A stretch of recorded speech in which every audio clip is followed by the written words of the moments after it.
guys, murang-mura na, may libre ka pang engine bay cover na napakaganda. Ito yon. At may libre ka pang ganito guys, t-shirt na maganda. Ano? Kaya saan ka ba guys? Mura lang setup, libre pa. Dito ka na, pagawa ka na, mag-message ka na sa amin.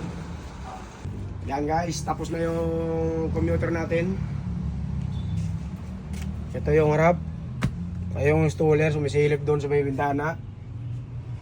Tapos ito yung kinabit natin, seat cover. Tapos nilalagyan natin ng 11 pieces na headrest. Diretso yan hanggang doon sa likod. Tapos guys, meron niyang libre na engine bay cover kapag nagpagawa ka sa amin seat cover. Ito, napakaganda. Yan. Dito lang yan sa amin guys, may seat cover na may libreng engine cover. Kaya dito ka na magpagawa, mag-message ka na.